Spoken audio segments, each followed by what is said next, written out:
খাব্বাব রাদিয়াল্লাহু তাআলা আনহু বলেন, আমার পিছনে কোনো গোস্ত নাই, আমার কোমরে কোনো গোস্ত নাই। পিছনের কোমরের দিকে কাপড়টা সরানোর পরে হযরত উমর, এত শক্তিশালী একজন সাহাবী, যে উমর সহজে তার চোখ দিয়া কোনোদিন পানি আসে না, সেই উমরের চোখ বেয়ে বেয়ে পানি পড়া শুরু হয়ে গেছে। আর বলে, খাব্বাব রে, আমার জিন্দেগিতে এমন কমন আমার জিন্দেগি তো আমি দেখছি না, পিছনে দি কোনো গোস্ত নাই। এরকম কেন হইল? বোঝা যায় কেউ বোমা মারছে, তার শরীরের গোস্ত সরে গেছে। খাব্বাব রাদিয়াল্লাহু তাআলা আনহু বলেন, এ খলিফাতুল মুসলিমিন উমর, মক্কার জিন্দেগিতে যখন রাসূলের সঙ্গে কালেমা পড়ছিলাম, বেঈমানের বাচ্চাগুলি জ্বলন্ত কয়লার মধ্যে আমার শোয়া দিত, জ্বলন্ত কয়লাগুলি আমার গোস্তের ভিতর দিয়া ঢুকে যাইত, বরদাস্ত করতে পারতাম না, বারবার হুশ, বারবার বেহুশ হয়ে যেতাম। আর আমি মনে করতাম, তখনই মনে হয় আজকের দিনটাই আমার জীবনের শেষ দিন, আমি মনে হয় শাহাদাত বরণ করব, শাহাদাতের জন্য অপেক্ষায় থাকতাম। কিন্তু আমি শাহাদাত বরণ করলাম না। বেলালের কথা তো আমরা সবাই শুনছি, বেলালের চেয়েও আরো বেশি নির্যাতিত হয়েছে সাহাবায়ে কেরাম। এমনও ঘটনা আছে, মার সামনে সন্তান, সন্তানের সামনে মাকে উলঙ্গ করে বর্ষা মেরে দুনিয়া থেকে বিদায় করে দিয়েছে, শুধুমাত্র একটাই কারণ, কালেমার দাওয়াত গ্রহণ করার কারণ। এ সোনার গানে ভাই, এ আশিকে রাসূল, ইসলামটা কিন্তু এমনি এমনি আসে নাই গো। সাগর রক্তের বিনিময়ে ইসলাম বাংলাদেশে আসছে। ইসলাম কিন্তু বাংলাদেশে এমনি এমনি আসে নাই। আজকে আমরা মুসলমানের গড় মুসলমান, বলুন না, ইসলামের জন্য আমরা কয়জন রক্ত দিছি, ইসলামের জন্য আমরা কয়জন মাইর খাইছি। আজকে আমাদের মদিনার ইসলাম আবার মদিনার দিকে চলে যাচ্ছে গো, মদিনার ইসলাম মদিনায় চলে যাচ্ছে, কিন্তু আমাদের খবর নাই। আমরা শুধু এখন আছি ওয়াহাবি আর সুন্নি লইয়া। একটা জিনিস আমার বুঝে আসে না, কোরআন তো এক, আমাদের নবীও এক, আমাদের রাসূল এক, আল্লাহ এক, এখানে আবার কিসের ওয়াহাবি আর কিসের সুন্নি? কেন বুঝে আসে না? তরিকা তোমার ভিন্ন, আমার তরিকা ভিন্ন হতেই পারে, কথা হয় না? তুমি উঠতে খারইছ, তোমার মন চাইছে দাঁড়ানো, তুমি দাঁড়াও, যে দাঁড়াইছে তারা বাধা দিবেন না। আমি এগুলা সব সময় বলি, দাঁড়াইছে একজন, তারা দাঁড়াইতে দেন। কিয়াম করলে কিন্তু কাফের হবে না, কিয়াম করলে গুনাহ হবে না, দাঁড়াইছে দাঁড়ায় থাক। তারে বসতে দিও না, সে দাঁড়াইছে দাঁড়ায় থাক। আর একজন দাঁড়াইছে না, বৈশা রয়েছে, তারে বসতে দাও। সে বসতে চায়, তারে বসতে দাও, সে দাঁড়াইতে চায়, তারে দাঁড়াইতে দাও। আকীদা ভিন্ন হতেই পারে, কিন্তু এই জন্য আমাদের মধ্যে সম্পর্ক কেন নষ্ট হবে? লা ইলাহা ইল্লাল্লাহু মুহাম্মাদুর রাসূলুল্লাহ। লা ইলাহা ইল্লাল্লাহ, নেই কোনো মাবুদ এক আল্লাহ ছাড়া, মুহাম্মাদুর রাসূলুল্লাহ সাল্লাল্লাহু আলাইহি ওয়াসাল্লাম। আমি আল্লাহর বান্দা এবং রাসূল। আর লা ইলাহা ইল্লাল্লাহ, আল্লাহ ছাড়া কোনো মাবুদ নাই, কোনো ইলাহ নাই, কোনো সাথী সঙ্গী নেই। মক্কার মানুষ তখন তারা দেব দেবীর পূজা করত, নিজের হাতে মাটি দিয়া খোদা বানাইত, পাথর দিয়া খোদা বানাইত, কাঠ দিয়া খোদা বানাইত। প্রত্যেকটা খোদার পিছনে একটা কইরা বাঁশ বোঝায় রাখত। খোদাগুলি ততক্ষণ দাঁড়াইতে পারত না যতক্ষণ না পর্যন্ত খোদার পিছন দিয়া বড় বাঁশ একটা না ঢুকাইছে। এরকম 360 জন খোদার পিছন দিয়া বাঁশ। আর আল্লাহর পয়গম্বর বলেন, লা ইলাহা ইল্লাল্লাহ, লা ইলাহা ইল্লাল্লাহ, লা ইলাহা ইল্লাল্লাহ। নেই কোনো মাবুদ আল্লাহ ছাড়া, নেই কোনো মাবুদ আল্লাহ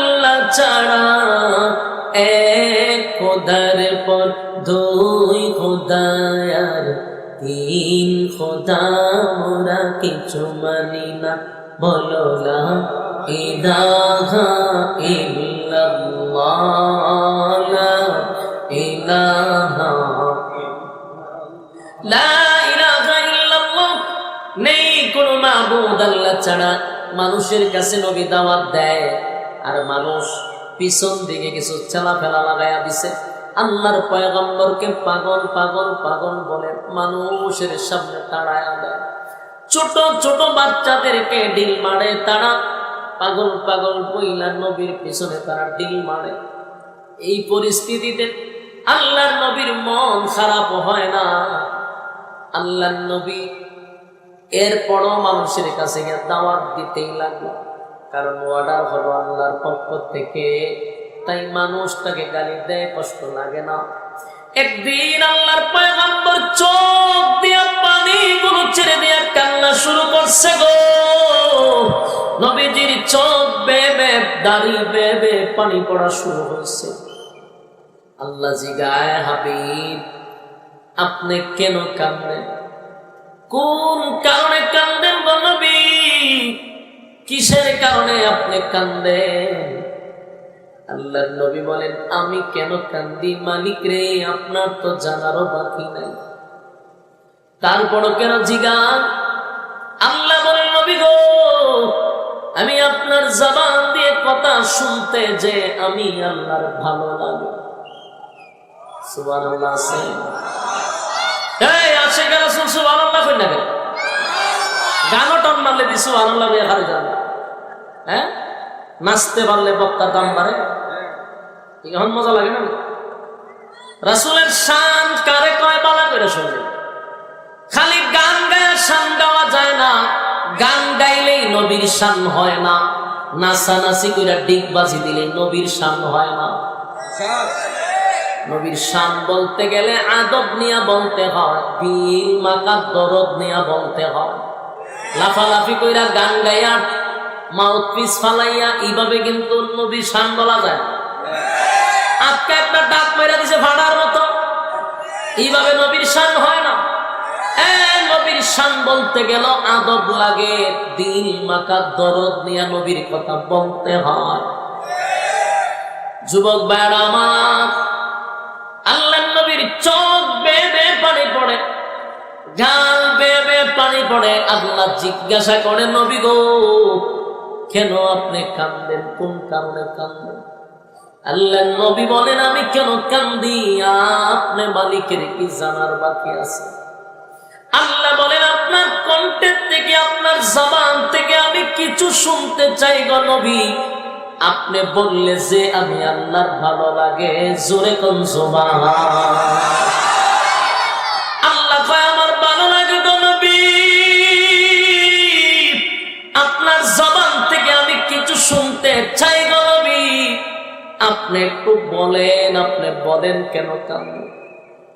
আমি সব বরদাস্ত করতে পারি, আমার নবীর চোখের পানি আমি আল্লাহ বরদাস্ত করতে পারি না। কেন কান্দেন? আল্লাহর নবী বলেন, মালিক রে আপনি জানেন এই পৃথিবীর জমিনে আমার মা নাই, আমার বাবা নাই, আমার আত্মীয় স্বজন এখন বলতে আমার কেউ নাই।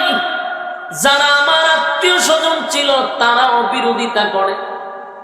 আল্লাহ মা নাই, আমার বাবা নাই, এত বড় দায়িত্ব আপনি আমার মাথার উপরে দিলেন। আল্লাহ কুল কায়নাতের নবী আমারে বানাইলেন গো।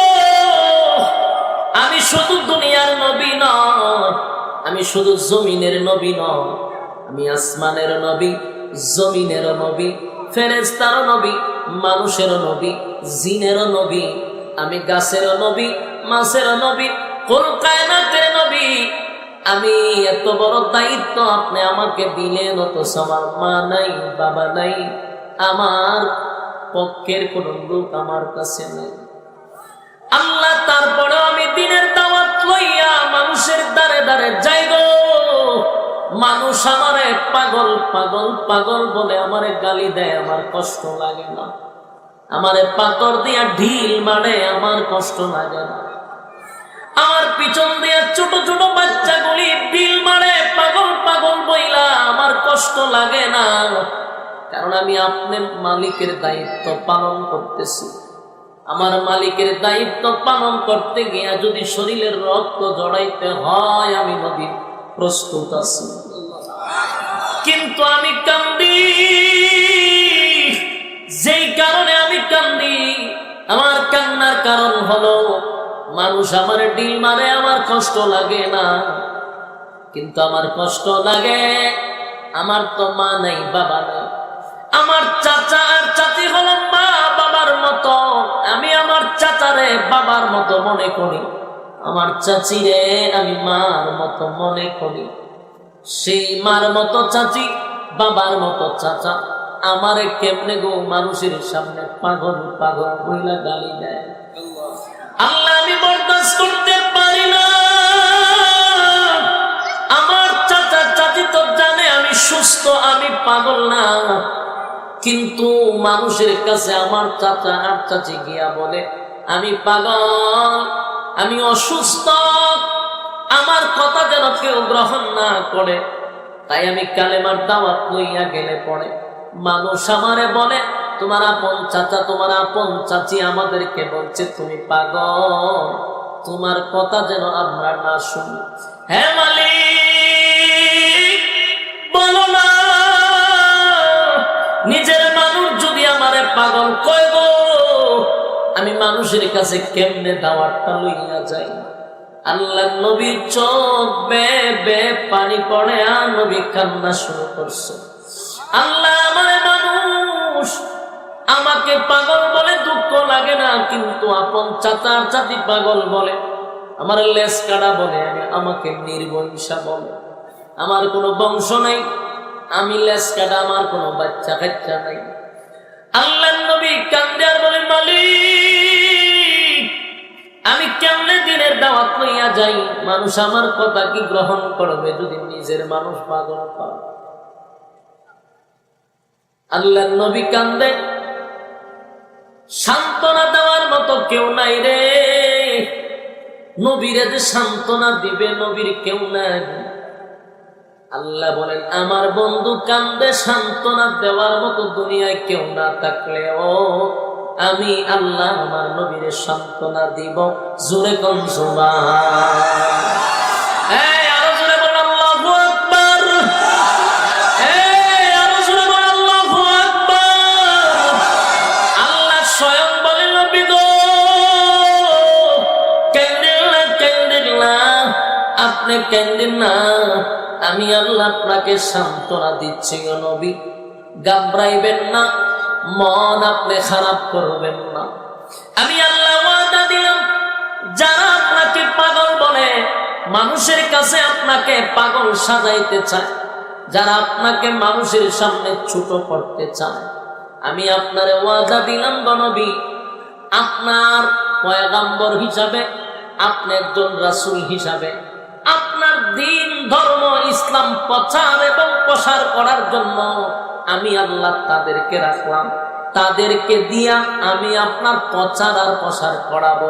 জোরে কোন সুবহান। বলুন, প্রচার প্রসার করতে সময় লাগেনি, লোক লাগেনি, কথা বলেন না? প্রচার প্রসারের লোক লাগে। কিছুদিন আগে আমার একটা মাহফিল ছিল এলাকা, ইতিহাস আপনারা জানেন, আমি ইতিহাস কইতাম না, শুধু একটা কথা বলি। আমার মাহফিল হইব, যেই পরিমাণ আমি প্রচার করছি এর থেকে 1000 গুণ প্রচার আমার বিরোধী পার্টি করছে। আমি আমার ইউনিয়নের ভিতরে কোথাও একটা পোস্টার লাগানি লাগছে না, কারণ এরা ঘরে ঘরে গিয়া কইছে মাহফিলও যাইস না, মাহফিলও যাইস না, ইহুদির মাহফিল আসিনি না, আউযুবিল্লাহ। আমি ইহুদের মাহফিলও যাইস না, জায়গায় জায়গায় এই কথা প্রচার করছে, পুরো ইউনিয়ন বাচ্চা লাইছে, ঘরে ঘরে ঘরে ঘরে দাওয়াত দিছে। বলছেন আমার কি সময় আছে ঘরে ঘরে দাওয়াত দেওয়া? আমার কি সময় নাই? কিন্তু দেখি ঘরে ঘরে বিট টেনতেও জানে যে আশরাফের একটা মাহফিল হইব। কথা হচ্ছে কি, এমন প্রচার প্রসার হইছে, 15 দিন পর্যন্ত এরা মিছিল দিল, খালি লাফাইছে, ব্যাংকে যেভাবে লাফাই আসছে বেশি লাফাইছে। 15 দিন ধারাবাহিক, একদিন মিস নাই, খালি মিছিল আর মিটিং। ইটা করতে করতে এমন প্রচার করছে, একদিনের প্রচার প্রসারণায় আমার মনে লক্ষাধিক মানুষ হয়েছে আমার এখানে। আমি প্রচার করছি মাত্র মাহফিলের একদিন আগে শুধু ফেসবুকে পোস্ট করছি। এর আগেরটা তো বাদই, পরেরটা মাত্র একদিন আগে পোস্ট করছি ফেসবুকে। একদিনের প্রচারণায় লক্ষাধিকের কাছে মানুষ হয়েছে। প্রচার কি আমি করছি না আমার বিরোধী পার্টি করছে? আল্লাহর নবী শুধু কালেমা পড়ছে, কালেমার দাওয়াত দেওয়া শুরু করছে, নবীর প্রচার প্রসারের লোক নাই। আল্লাহ কয় টেনশন করেন না, এরারে দিয়া প্রচার করাবো, এরা আপনার বিরোধিতা করে, অসুবিধা নাই, আপনি মন ঘাবড়াইবেন না। প্রচার প্রসারের কিছু লোক লাগে, এরারে দিয়ে আমি প্রচারটা করাবো। এরা আপনার যত বিরোধিতা করবে মানুষ তত আপনার কাছে আসবে। জোরে কোন সুবহান। আবু জাহিল, আবু লাহেব, উতবা, উতাইবা, সাহেবা সব শয়তানগুলি জায়গায় জায়গায় খালি ফাগলের সাইনবোর্ড লাগাইতেছে। কি সমস্যা? আব্দুল্লাহ পুত্র মোহাম্মদ ফাগল গেছেন, দেখো না 360 জন খুদা আমরা যেখানে আছে, সে একজন খুদা হয়, তে একজন খুদা যে দাওয়াত দেয় কি আর সুস্থ? আমরা 360 জন খুদা বন্দি করে রাখছি, সবটির পিছন দিয়ে ভাষা দিয়ে একটা লাঠি ঢুকাই রাখছি। এরপরও খুদায় আমরা সমস্যার সমাধান করতে পারে না। আর মোহাম্মদ কয় খুদায় একজন, পুরা মাথার সমস্যা, আমরা তার কথা মানি না। নাউজুবিল্লাহ। এই কথা কইয়া নবীর বিরোধিতা করতেছে, কিন্তু আল্লাহ কয় এরারে দিয়ে আমি প্রচার করাবো। সুবহানাল্লাহ। আমার মাহফিলটার বিরোধিতা যারা করছেন এরা কি জানে যে এত প্রচার হইতেছে? ব্যাক কল পরে চাইছিলাম এর মিষ্টি খাওয়াইতাম, এই জিনিসও খাইতাম, আমি অনেক কিছু খাওয়াইলাম, বাইরে যে উপহার করছো তাম, কারণ আমার ব্যস্ততার কারণে আমি প্রচারটা করতেছি না। তুই কইরা দিছস, মহিলারা পর্যন্ত জানে আমি কি মহিলার কাছে দাওয়াত দিয়েছি। তার এ মহিলার কাছে গিয়ে হয়েছে আমার মাহফিল যেই পরিমাণ মহিলা হয়েছে এটা আপনার কল্পনা করতেন না। 20,000-এর মতো মহিলা রয়েছে। 5টা-6টা বাড়িতে খালি মহিলা ছিল, এত মহিলা আছে। অথচ মহিলার জন্য পুরস্কারে লেখিও নাই যে আপনাদের জন্য স্থান আছে, অত মাইকিংও করিনি। হয়েছে যায়েন না, যারা চিন্তা করছে কি তার একটা মাহফিল লইয়া এত মানুষ আইতো যে খালি যাইতাম না হয়, দেখেছেন কি তাও মানুষের একটা স্বভাব হইল না করলে বেশি না। ইয়া আন্দোলন হয়ে গেছি, খালি যাইন না ইয়াহুদি সন্ত্রাস, সে জঙ্গি। তোমার যে দিককালে বোমা টোমা কেমনে বানায়, তো প্রশিক্ষণ প্রাপ্ত সেনাবাহিনী আছে, যেহেতু জঙ্গির কমান্ডার আমি কইয়া দিছে, ও মানছে গেছে দেখতো গিয়া তো ওয়াজ পরের দিন হেরা কিতা বুঝাইলো আর কিতা ওয়াজ উনলাম কয়া রাতি কইল নবীর বিরুদ্ধে কয়, খালি দিন নবীর ওয়াজ হইছে, খালি একটুই পার্থক্য, নাচানাচিটা করছেন আর গান গাইছে না। আন্নালে বলতো নবীর কত হইছে। আল্লাহ যদি চায় সবকিছুটা ফয়সালা হয় উপর থেকে, বন্দার শুধু চেষ্টা আর আসমানি ফয়সালা হয়। বন্দার চেষ্টা যেখানে শেষ, আল্লাহ সাহায্য শুরু। সম্মানিত শরীফ, রাসূল সাল্লাল্লাহু আলাইহি সাল্লাম কান্দে, আল্লাহ কান্দেন, তা টেনশনের কোনো দরকার নেই। কিছু বিরোধী না থাকলে আপনারটা ফসল হইত না। বিরোধী না থাকলে কি মজা আসেনি? কথা বলেন না, বিরোধী পার্টি থাকতে হয়, নাহলে মজা হয় না। আপনি টেনশন করেন না, আপনি চুপ করে বসে থাকেন, প্রসাদ তো আমি এরা দিয়া করাবো। হেরার মাথা পুরা সমস্যা আছে। তো রাসূল যদি এইভাবে কালেমার দাওয়াত দেয়, এরা না ব্যবসা বন্ধ দেবো গা, এরা লাল বাতি জ্বলবো ব্যবসা। হক কথাগুলি যদি মানুষের শুনে, বন্ডামি না বন্ধ হয়ে যাবো গা। কথা বললেন ঠিক নেই? কারণ আমরা যদি হকের কথা বলি, ফর্দার কথা বলি, ফরজের কথা বলি, তাহলে এই কথা যদি মানুষের কানে চলে যায়, তো কোনো ফিরে ভাববো না, আর মহিলা দিয়ে ভাউটি পাইত ইডিতে আমরা কইলে এটা না, তো ইডি কইলে তো ভাউটি পাইতাম না, মহিলার সামনে ওপেন দেখা করতাম না। এই যে বন্ডামি ফাঁসি বইয়ের লেগে আমরা মুহদ্দির সাবধান, এরা কথা বললেন না, এরা ইহুদি। নাউজুবিল্লাহ। আল্লাহর পয়গম্বরকে মানুষের কাছে আবু জাহিল আবু লাহাব এইভাবে প্রচার করছে, আব্দুল্লাহ পুত্র মুহাম্মদ সে কিন্তু একজন অসুস্থ এবং পাগল, কেউ যায় না, শুইল না। আমার কমপক্ষে 360 জন খোদাকে মানি, তার গোলামি করি, কিন্তু আব্দুল্লাহর পুত্র মোহাম্মদ আমাদেরকে এমন এক খোদার দাওয়াত দেয় রে, যে খোদারে দেখিও না, শোনো যায় না। জায়গায় জায়গায় নবীর বিরোধিতা। একবার মক্কায় হজের মৌসুম আসছে, হজের মৌসুম আগের থেকে ছিল, কথা বলছেন নি? তো বিদেশ থেকে মানুষ হজ করতো, এটা আকারে আরো বহু আগ থেকে ছিল। রাসূল দুনিয়াতে আসার আগেও এই সিস্টেম ছিল, মানুষ আয়া হজ করত। তখন হজের সিস্টেম ছিল ভিন্ন। হেরালেন তো ইয়া করতো, তো আসিনি এলাকাত নাউজুবিল্লাহ না থাকলে কইয়ে ইগেটাও নাউজুবিল্লাহ জায়গা নিটা তো কইয়া লাগে খুদা বলতে খানে কাবার ভিতরে বন্দি হইরা বাইরে দিয়া খাপড় খুলিয়া তোয়াপ করতো, খাপড়ের মধ্যে গুনা টুনা লেগে থাকতে পারে, লেগে একবারে নিষ্পাপ হইয়া চলে বুঝতা নাই। ওই ধরনের তোয়াপ ছিল। বিদেশ থেকে বিভিন্ন মেহমানরা আসতো, তো আবু জাহিল আবুল আব্বাস পয়েন্টে পয়েন্টে লুক খারাপ হয়ে রাখছে।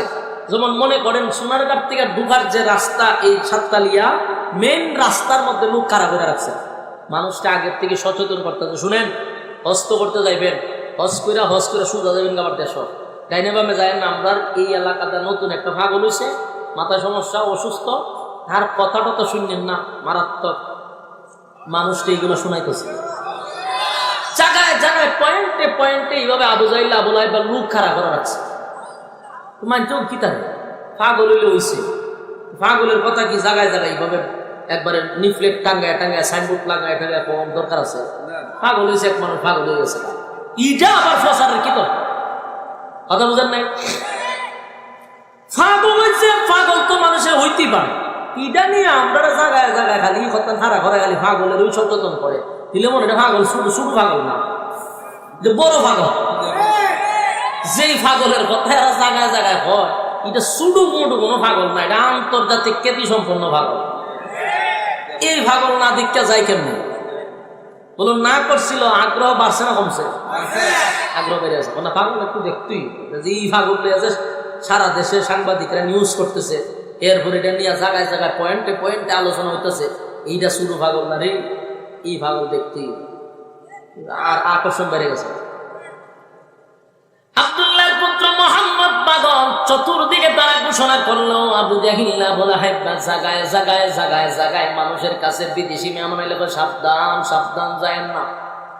সব জায়গায় নবীর বিরুদ্ধে অপপ্রচার, গোটা মক্কায় জন আলোড়ন হয়ে গেছে এই বিষয়টা লইয়া।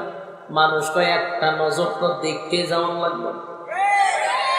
যে পাগলের প্রচার প্রসার সাধারণ মানুষ করে নাই, উচ্চ পর্যায়ের মানুষটা প্রচার করতেছে। আপনার এলাকার চেয়ারম্যান সাহেব যদি আইটেটটা কয়েও আমার বাতির একটা ভাগ হয়েছে, তোমরা কিন্তু সাবধান বাড়ির যায় না, আপনারা ভাবেন ঠিক কথা নাকি চেয়ারম্যান সাহেবের পর দরকার আছে। চেয়ারম্যান সাহেব আইটেটটা পর ঘটনা কি তারই আসেন, আমরা একটু দেখে বাস্তব না বাস্তব। সাধারণ মানুষে খাওয়া একটা, এলাকার চেয়ারম্যান খাওয়া আর একটা ব্যাপার। আবু জাহেল আবুল আহাব সমাজের সবচেয়ে বড় সর্দার ছিল। তারা যখন মানুষের কাছে অপপ্রচার করে, মানুষগুলি আরো আগ্রহ বেড়ে গেছে। একটা নজর আমরা দেখতেই হবে। তাই বিদেশি মেহমান দলে দলে দলে দলে আল্লাহর পয়গম্বরকে দেখার জন্য যায়। এই যখন আল্লাহর নবীকে দেখার জন্য যায় গো, নবীর চেহারা মুবারক এত সুন্দর, এত সুন্দর চেহারা।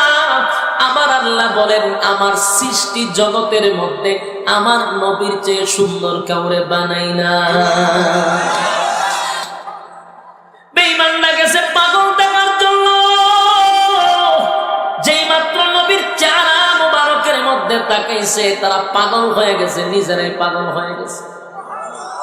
আসলাম পাগল দেখার জন্য।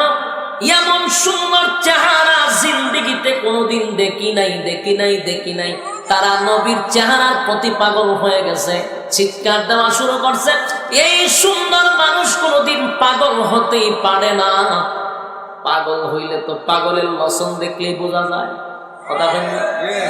পাগলের আচার ব্যবহার, উঠা বসা চলা ফেরা, কথার ল্যাঙ্গুয়েজ দেখলে বোঝা যায় লোকটার মাথার সমস্যা আছে। কিন্তু আল্লাহর নবীর চেহারা মুবারক দেখে মানুষগুলো যে তাকাইছে আর চোখের পলক তারা ফালায় না, এত সুন্দর এত সুন্দর। আর নবীর ব্যবহার দেখে, নবীর কথাগুলি শুনে তারা আরো অবাক হয়ে গেল। এত সুন্দর ভাষা, আরবের মধ্যে নবীর ভাষা ছিল সবচেয়ে সুন্দর ভাষা, সাহিত্যিক ভাষা ছিল। তারা নবীর ভাষা শুনে পাগল হয়ে গেছে, নবীর চেহারা মুবারক দেখে পাগল হয়ে গেছে। আর অনেক বেঈমানরা যারা দূর দূরান্ত থেকে আসছিল কাবাগরকে জিয়ারত করতে, তারা কাবাগরকে তোয়াফ করার জন্য আসছিল মেহমান হিসাবে। এদের মধ্যে অনেকেই ছিল তাওরাতের আলেম, বড় বড় পণ্ডিত ছিল। তারা চেহারার দিকে তাকাইয়া জুড়ে জুড়ে চিৎকার দিয়া বলে, আমরা খানায় কাবার কসম করে বলি, খানায় কাবার কসম করে বলতে পারি, আমাদের দুই চক্ষু দিয়া আব্দুল্লাহর পুত্র মুহাম্মদকে দেখতেছিলাম, অন্তরের চক্ষু দিয়া তাওরাত কিতাব দেখতেছিলাম।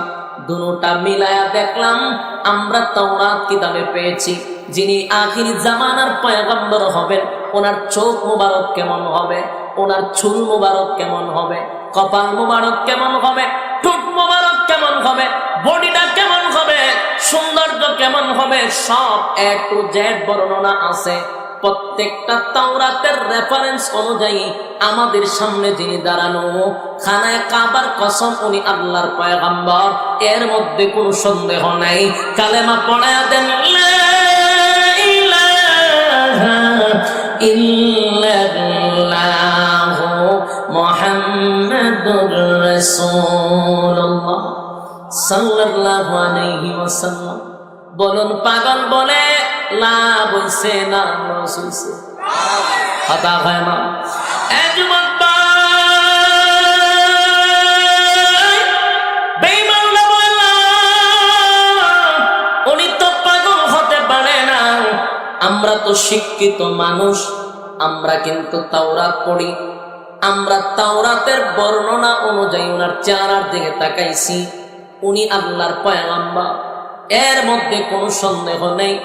আমরা এখনই কালেমা পড়ে ঈমান আনলাম, সাথে সাথে তারা কালেমা পড়তে লাগলো সুবহানাল্লাহ। আবু লাহাব, আবু জাহেলের চান্দি পুরাটাই গরম হয়ে গেল। পাগল বইলা চাইছিলাম মানুষের কাছ থেকে দূরে সরানোর জন্য, এখন দেখি পাগল বলাতে মানুষের আকর্ষণ আরো বাড়ছে। পাগল দেখতে যায় আর কালেমা পড়ে ঈমান আনে। যুবক ভাই, তাই আল্লাহর পয়গম্বর 13টি বছর মক্কায় ছিল রে, 13টি বছর মক্কায়, নবুয়তের পরে 13 বছর। এই দিনের দাওয়াত দিতে গিয়া রাসূল নিজেও মার খাইল, সাহাবায়ে কেরামরাও মার খাইল, রক্ত জড়াইল। মায়ের খাইতে খাইতে 13টি বছর আল্লাহর পয়গম্বর দাওয়াত দিছেন, মায়ের খাওয়ার পিছনে দিয়ে মায়ের খাইছেন, তা দাওয়াত থামায় নাই, কালেমার দাওয়াত দিছে। যারা কালেমা পড়ছে তাদের উপর তারা নির্যাতন করল। আবু জাহিল্লা দেখলো, আবু লাহাবে দেখলো, আব্দুল্লাহর পুত্র মুহাম্মদের ব্যাপারে অপপ্রচার কইরা কোনো লাভ নাই। অপপ্রচার করলে মানুষ আরো আমাদেরকে গালিগালাজ করে, এই লোকটার ব্যাপারে এই কথা তো বলা ঠিক না, উনি তো পাগল হতেই পারে না, এত সুন্দর চেহারা, এত সুন্দর আখলাক, এত সুন্দর চরিত্র, না কোনোদিন পাগল হতে পারে না। মানুষ দলে দলে কালেমা পড়ে ঈমান আনে রে, কিন্তু বেঈমানরা এটা বরদাস্ত করতে পারলো না। আল্লাহর নবীর এই দাওয়াত তারা সহ্য করতে পারলো না। একটা পর্যায়ে যারা কালেমা পড়ে, যারা ঈমান আনে, অধিকাংশ লোকগুলা ছিল একেবারে গরিব, গুলাম ছিল, কারণ বাড়িতে কারো বাড়িতে কাজ করত। নরমাল লোকগুলি কালেমা দাওয়াত যখন গ্রহণ করলো, বেঈমানরা তাদের উপরে নির্যাতন শুরু করলো। নির্যাতনের স্টিম রুলার চাপায়া দিল রে। নির্যাতন শুধু সাধারণ নির্যাতন নয়, নির্যাতনের স্টিম রুলার চাপায়া দিছে। যেই লোকটা আল্লাহ বলে ডাক দেয়, তার জিহ্বার মধ্যে তারা পেরাক মেরে দেয়। অনেক সাহাবায়ে কেরামদেরকে জ্বলন্ত আংরার মধ্যে, জ্বলন্ত কয়লার মধ্যে শোয়া দিছে। কোন সাহাবীদের পায়ের মধ্যে গুড়ার রশি লাগাইয়া দুই পা গুড়ার মধ্যে বেঁধে দিছে। গুড়া যখন দৌড় দিছে, মাঝখান দিয়া দুই ভাগ হয়ে গেছে। এই দৃশ্যগুলি দেখিয়া বেঈমানরা আনন্দ ফুর্তি করত, উল্লাস করত। আল্লাহর নবীর সাহাবীদের উপরে এত নির্যাতন, শুধু একটাই অপরাধ, কালেমার দাওয়াত গ্রহণ করার কারণে, কালেমার দাওয়াত গ্রহণ করার কারণে। খাব্বাব রাদিয়াল্লাহু তাআলা আনহু বলেন, আমার পিছনে কোনো বস্তু নাই, আমার কোমরে কোনো বস্তু নাই। পিছনের কোমরের দিকে কাপড়টা সরানোর পরে হযরত উমর, এত শক্তিশালী একজন সাহাবী, যে উমর সহজে তার চোখ দিয়া কোনোদিন পানি আসে না, সেই উমরের চোখ বেয়ে বেয়ে পানি পড়া শুরু হয়ে গেছে। আর বলে, খাব্বাব রে, আমার জিন্দেগিতে এমন কমন আমার জিন্দেগি তো আমি দেখছি না, পিছনে দি কোনো গোস্ত নাই। এরকম কেন হইল? বোঝা যায় কেউ বোমা মারছে, তার শরীরের গোস্ত সরে গেছে। খাব্বাব রাদিয়াল্লাহু তাআলা বলেন, এ খলিফাতুল মুসলিমিন উমর, মক্কার জিন্দেগিতে যখন রাসূলের সঙ্গে কালেমা পড়ছিলাম, বেঈমানের বাচ্চাগুলি জ্বলন্ত কয়লার মধ্যে আমার শোয়া দিত। জ্বলন্ত কয়লাগুলি আমার গোস্তের ভিতর দিয়া ঢুকে যাইত, বরদাস্ত করতে পারতাম না, বারবার বেহুশ হয়ে যেতাম। আর আমি মনে করতাম, তখনই মনে হয় আজকের দিনটাই আমার জীবনের শেষ দিন, আমি মনে হয় শাহাদাত বরণ করব, শাহাদাতের জন্য অপেক্ষায় থাকতাম। কিন্তু আমি শাহাদাত বরণ করলাম না। বেলালের কথা তো আমরা সবাই শুনছি, বেলালের চেয়েও আরো বেশি নির্যাতিত হয়েছে সাহাবায়ে কেরাম। এমনও ঘটনা আছে, মার সামনে সন্তান, সন্তানের সামনে মাকে উলঙ্গ করে বর্ষা মেরে দুনিয়ার থেকে বিদায় করে দিয়েছে, শুধুমাত্র একটাই কারণ, কালেমার দাওয়াত গ্রহণ করার কারণ। সোনার গানে ভাই, আশিকে রাসূল, ইসলামটা কিন্তু এমনি আসে নাই গো। সাগর রক্তের বিনিময়ে ইসলাম বাংলাদেশে আসছে। ইসলাম কিন্তু বাংলাদেশে এমনি আসে নাই। আজকে আমরা মুসলমানের গড় মুসলমান, বলুন না, ইসলামের জন্য আমরা কয়জন রক্ত দিছি? ইসলামের জন্য আমরা কয়জন মায়ের খাইছি? আজকে আমাদের মদিনার ইসলাম আবার মদিনার দিকে চলে যাচ্ছে গো। মদিনার ইসলাম মদিনায় চলে যাচ্ছে, কিন্তু আমাদের খবর নাই। আমরা শুধু এখন আছি ওয়াহাবি আর সুন্নি লইয়া। একটা জিনিস আমার বুঝে আসে না, কোরআন তো এক, আমাদের নবীও এক, আমাদের রাসূল এক, আল্লাহ এক, এখানে আবার কিসের ওয়াহাবি আর কিসের সুন্নি? কেন বুঝে আসে না? তরিকা তোমার ভিন্ন, আমার তরিকা ভিন্ন হতেই পারে, কথা হয় না? তুমি উঠতে খারইছ, তোমার মন চাইছে দাঁড়ানো, তুমি দাঁড়াও, যে দাঁড়াইছে তার বাধা দিবেন না। আমি এগুলা সব সময় বলি, দাঁড়াইছে একজন, তারা দাঁড়াইতে দেন। কিয়াম করলে কিন্তু কাফের হবে না, কিয়াম করলে গুনাহ হবে না। দাঁড়াইছে দাঁড়ায় থাক, তারে বসতে দিও না, সে দাঁড়াইছে দাঁড়ায় থাক। আর একজন দাঁড়াইছে না, বৈশা রয়েছে, তারে বসতে দাও। সে বসতে চায়, তারে বসতে দাও। সে দাঁড়াইতে চায়, তারে দাঁড়াইতে দাও। আকীদা ভিন্ন হতেই পারে, কিন্তু এই জন্য আমাদের মধ্যে সম্পর্ক কেন নষ্ট হবে? কথা হয় না? মাযহাব কয়টা? 4টা মাযহাবের নিয়ম 4 রকম, কথা হয় না? আমি মক্কা মদিনায় গেছি, দেখি মাঝে মধ্যে কেউ নামাজ পড়ে হাত ছাইরা, এবং হাত ছেড়ে বসে, আরে নজর কই মক্কাতে তো কেউ বলে না যে বেটা তুই হাত ছেড়ে বসে, তোর নামাজ হতো না, তুই কাফের, তোর 14 গোষ্ঠী কাফের, কেউ হয়নি। হ্যাঁ মধ্যে নামাজ পড়তে, কারণ তার উদ্দেশ্য হলো এক আল্লাহ, তার উদ্দেশ্য এক নবী, তার কোরআনও একটা। তার মন চাইছে হাত ছেড়ে নামাজ পড়তে দাও, উদ্দেশ্য তো তার আল্লাহ এবং রাসূল, ঠিক নেই? আমি এমন নামাজ দেখছি, নামাজের মধ্যে অনেক সময় দেখছি হাত এই জায়গায় দিয়ে রাখছে, 2 পা সরাইয়া রাখছে, কেউ তার বাধা দেন, করুক না, অসুবিধা কি? তারও তো উদ্দেশ্য আল্লাহ, তার উদ্দেশ্য নবী, তার উদ্দেশ্য কোরআন। তার তরিকা ভিন্ন হতে পারে, তারা করতে দাও। এই জন্য তার সঙ্গে ঝগড়া করা যাবে না, তারে কাফের বলা যাবে না। কারণ মনের খবর জানে কে? যারা নামাজ পড়ে তাদের ব্যাপারে ফতোয়া, যারা দাঁড়ায় কিয়াম করে তাদের ব্যাপারে ফতোয়া, যারা বৈশা থাকে তাদের ব্যাপারে ফতোয়া। কিন্তু আশ্চর্যের ব্যাপার, যে নামাজ পড়ে না, রোজা রাখে না, পর্দা করে না, তার ব্যাপারে কোনো দ্বন্দ্ব নাই। এটার নাম হলো বাংলাদেশ। এটা এমন এক হুজুরে বাঙালি যে বেচারা নামাজই পড়ে না, মুত্যা ভানিও লয় না, এর ব্যাপারে কোনো ঝগড়া নাই। আর একবার মসজিদে গেছে কোন রকম টুপিও মাথার দিছে, হেরে কই তুই ভাবি না শুনবি। এই হলো আমাদের দেশের এই যেডি কয় লিখকে রাখেন, এটি নামাজও পড়ে না, নামাজ নাই, রোজা নাই, রাসূলের সুন্নাত নাই, এরপরে হে জিগাইব তুই ওয়াহাবি না শুনবি। দুইটা শর্ত নামের জিগানে ওয়াহাবি আর সুন্নি কিতা আমরা তুই বুঝিনি। আমাদের কাজ হলো আমাদের রাসূল কয়জন? একজন, উনি শেষ এবং সমস্ত নবীকুলের সম্রাট। আল্লাহর রাসূলের পর আর কোন নবী আসবে না, এবং আদম থেকে নিয়ে ঈসা রূহুল্লাহ পর্যন্ত সমস্ত নবীদের উপরে হলেন আমাদের পয়গম্বর। এক কথা আল্লাহর পরে যার সম্মান।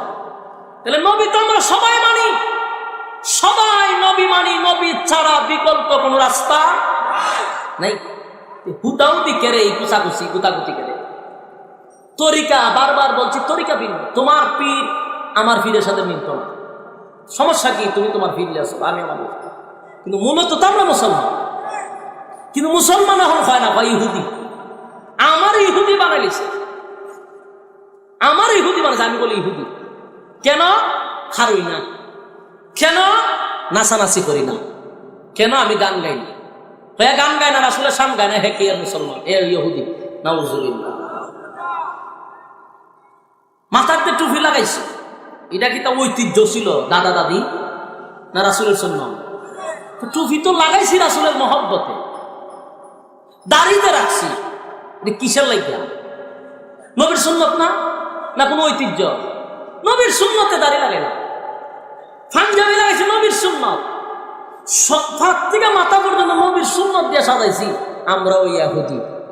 আর সারা মুখের মধ্যে নাই দাড়ি, নাই টুপি, গাঞ্জা খালি খাই আইছে, শরীরে হাড়ার গন্ধ করে, নামাজ নাই একত্র, মুত্তা লয় না পানি, জুম্মার নামাজও যায় না, হে হইল সুন্নি।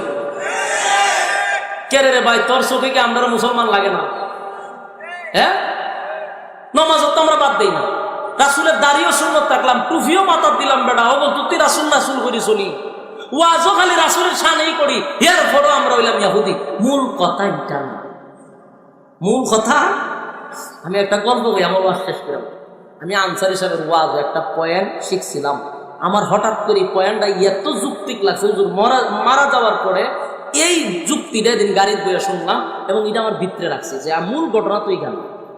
হুজুরে যে কথাগুলি হয়ে গেছিল এটাই হলো মূল ঘটনা। মূল ঘটনা হইল, এক বেচারা বলে, এক বেচারা বিয়া করছে, তার চোখ দুইটা অন্ধ, তার দুইটা চোখে দেখে না, বিয়া করছে। তো বউ কি যাতে তার দেখে না, তো ঘুমায় ঘুমা বউরে জিগায় তুমি দেখতে কিরকম?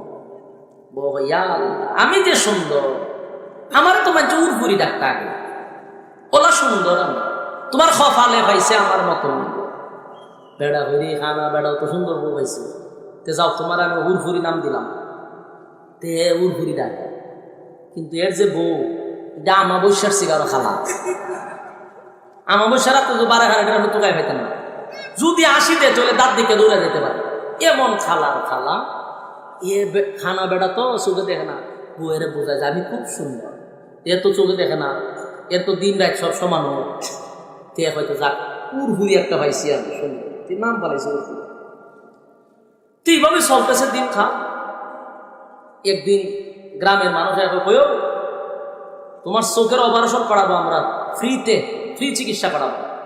দেখো সব বোনা তুই বালা উদ্যোগ তো বালা হতে কারো, আমি আমার উড়ফুরির সাথে একটু পরামর্শ দিলাম, গেছে বউর কাছে কি এখন শুনো, আল্লাহ মনের আশা পূর্ণ করছে প্রকৃতা, তো তুমি যত সুন্দর, এটা এখন আল্লাহ দেখার একটা সুযোগ ফিরে দিছে।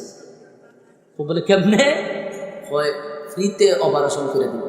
সপ্পনা সপ্পনা সাবধানে সব করো না, এই খামো যায় না, তোমার এটা বুদ্ধি খারাপ দিছে। তো কে রে? সপ্পনা সপ্পনা, তুমি যখন অপারেশন করতে যাবা তোমার চোখ দুইটা কাটবো, এখানটা এখানটা খাইটা মাইটা কেসি মেসি দিয়া গুতা মুতা দিয়া পরে ফসাইলি গেছো, তোর যে মেরে যাবে। বলুন তো দেখি, এই যে মহিলা এই ভয় দেখাইছে, আসলে কি চোখ কিভাবে খাটবো? আসলে কি চোখ ফুচ্ছে যাবো কেন? কোন উদ্দেশ্যে ভয় দেখাইছে? তার আসল রূপ যেন না দেখে। তাই তো সাবা বাড়িতে আমি হুর করি, হে চোখ ভালো হলে তো দেখবো যে তাই খালা টিক্কা সংসার আর থাকবো নি। এই ভয়ে কয় সাবধান, তুমি অপারেশন করো না। জামাইরে খুব বুঝাইছে, বেটা বাড়ি গেল কয়ও যেমনি আছে এমনি বালা, আমার আর চোখ অপারেশন করার দরকার নেই। গ্রামের মানুষ হইলে কিতা বেটা, মানুষের টাকা পয়সা দিয়ে ওভার না অপারেশন করাইতো, তোরে মাগ না ফ্রি চিকিৎসা করাইবো, তুই কেরিতা করস? না না না, সব বোনাস, আমার চোখ টোক যাইব গাইতে হচ্ছে মাচ্ছে যাইব। বলে দইটা জোর কইরা লয়ে গেছে হসপিটাল নিয়া, এর চোখ অপারেশন করছে। ওইটা চোখ যখন ভালো হয়েছে, দেখো আমার বউরে দেখতাম, আমার বউরে দেখতাম, তাড়াতাড়ি আমার হুরফুরিরে লইয়া বাড়ির দেশে দৌড়াই গিয়া সে তু খাইতে যে হুরফুরি কই একবার কিতা তু খাস, আমার বউ হুরফুরিরে চাই, তোর সামনে খারাপ এটা আমার বউ হইতো কেন? আমার বউ তো হুরফুরি, ওইটাই তোর হুরফুরি। জিগা তুই হুরফুরি কর, জুতাটা লইয়া পাঠান বাইরেছে, বাইরে এই ব্যাগ তলের করে ব্যাগ কর, তুই আমার কাছে সাবা বাইরেছ কেন? তুই খালা টিক্কা, আমি খালা টিক্কা লইয়ে খাইতাম। আমি তো তোরে কইছি না যে তুই সুন্দর হন লাগবো, আন্দার বন্দার যেটা ওইবার হইছে সুন্দর আর খালা হোক, আমি তো লইয়া খাইতাছি। তুই মিশাও তা পেলে তুই হুরফুরি, তখন তো আমার চোখ খুলছে, আমি তো দেখে দিয়েছি তোর আসল রূপ। কথা বুঝছেন না? আমাদের সমাজের সিস্টেম এরকম, ওয়াহাবি সুন্নি বিষয় না। মূল কথা হলো, এই কথাগুলি বলে মানুষকে দূরে সরানোর উদ্দেশ্য হইল, আমরা যদি কথা বলতে থাকি তা আসল গুমর পাশ হয়ে যাবে, তাই মানুষকে অপারেশন করতে দিচ্ছে না। আমরা যদি কথা বলা শুরু করি তা আন্দর মহলে মহিলা নিয়ে আর ভাউটি বানানো যাবে না, আন্দর মহলে আখান কুখান করতে পারবে না, ওই পীরের নামে ব্যবসা চলবে না। এগুলো তো আমরা বললে লাই, এই জন্য ভাই সাবধান সাবধান, এর ওয়াজ করতে দিও না, এর ওয়াজ করতে দিও না। কেরে অপারেশন করলে চোখ খুলে যাবো না।